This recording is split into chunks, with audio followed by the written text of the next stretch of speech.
Hello everybody.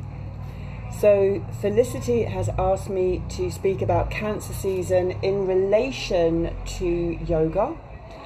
So Cancer season is really associated with nurturing emotional sensitivity and home orientated energy.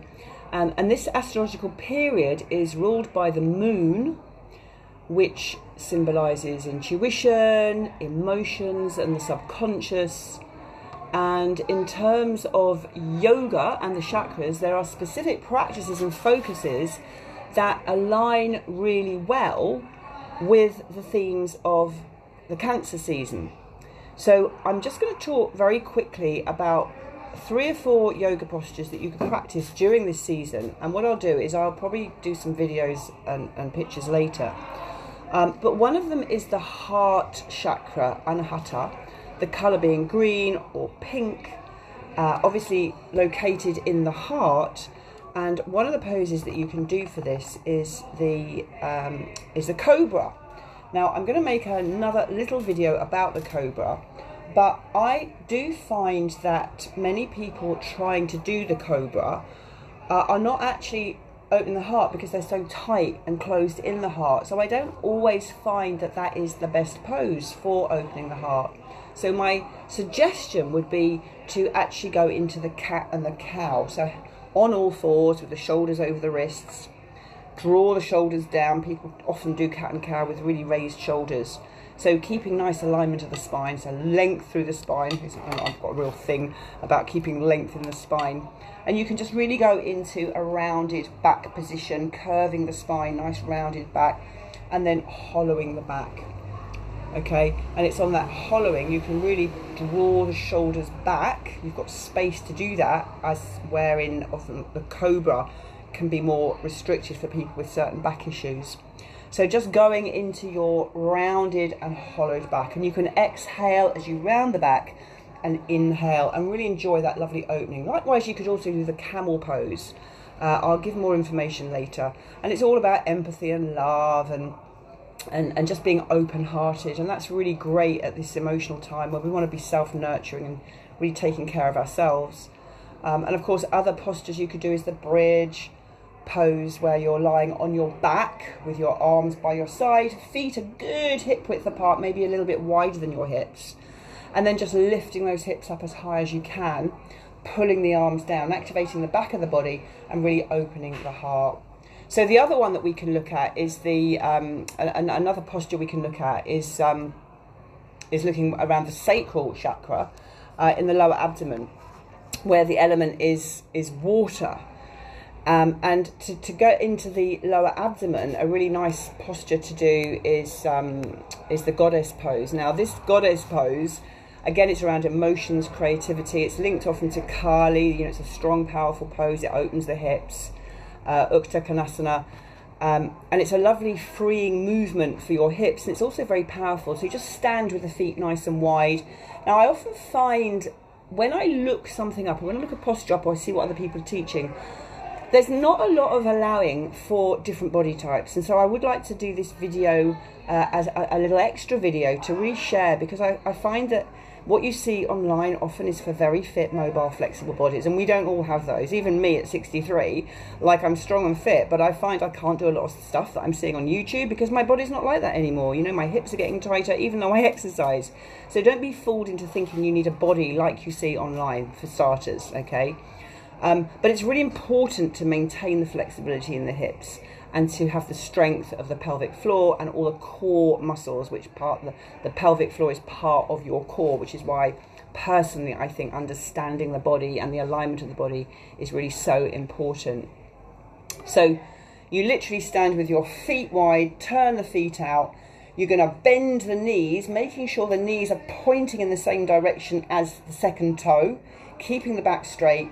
Now they say to have the thighs parallel with the floor, but you'd need to warm your hips up a little. You could lie on your back and pull your knee in towards your armpit, and just loosen the hips up, maybe lying on your back, circling the knees, taking one knee one way, one the other. So you're stirring and opening out the hips. Never go into these postures without warming up. But you will feel a lovely sense of freedom in this strong pose, the goddess pose, and that's really great for releasing emotional tension, stress. It aids digestion, and it's very grounding and calming as well on the nervous system. So you're literally standing with your back straight and bending the knees and holding that strong pose. So these yoga postures for Cancer are really powerful to help support this kind of emotional, flowy, feminine moon energy that we're in at the moment. And I don't really know about astrology, but the one who knows all of this is Felicity. So I'm just really talking about these different postures you can do. Another one that's very nurturing to quiet the mind, because people can get quite anxious at this time, and you might be someone who suffers with anxiety a lot and you're in your head a lot, and so child's pose is also a really lovely pose just for calming and quietening the mind. And if you don't know child's pose, you just bend your knees and you drop your forehead down to the floor and you drop your bum down to your heels, so the knees are bent. Now, I find that many of my clients can't get their head on the floor without hanging it in quite an unnatural way, so I always recommend put a block or a cushion underneath your forehead. And likewise, if you're very tight around your hips or your thighs, you might not be able to get your your bum on your heels. It's a lovely spine stretch, but we do different poses for different things. So I'm not going to go into too much detail because I can get really carried away with it. But if you can't get your bum on your heels, pop a cushion on top of your heels. Lots of cushions if you need to, so that your bum can just drop into the cushion. And then you can just have your arms by your side, allowing the shoulders just to droop down to the floor. And then just breathing into the back of the body. And because the head is lower than the heart, it's a lovely place, to quieten the mind and come into a calmer state, which is really so good for anxiety because it just helps us to come away from the mind. I'm actually in Spain at the moment. There's celebrations going on, so if you suddenly hear big cymbals and drums and things going on, it's literally going on outside my room. So I just thought I'd share that with you in case you think I'm suddenly playing music to calm your nervous system and you hear some big cymbals. Of course, one of the other ways to really work with anxiety is there we go, they're off again. Is to find your playful, and just that's another great way of coming out of your head. But just sticking with this moon energy of movement and flow, we've talked about the fluidity and the adaptive nature of the moon energy, and also with meditation and breath work. Alternate nostril breathing is a lovely one, Nadi Sadhana, to balance the lunar and solar energies, so that you can just in a meditation focus on sending loving kindness to yourself and others whilst practicing your alternate nostril breathing. And the way that we practice alternate nostril breathing is, I won't go into right or left hand, but you can just take your right hand and place your right thumb over your right nostril, tuck the next two fingers in and the next two fingers over the left nostril. Always sit with a straight back.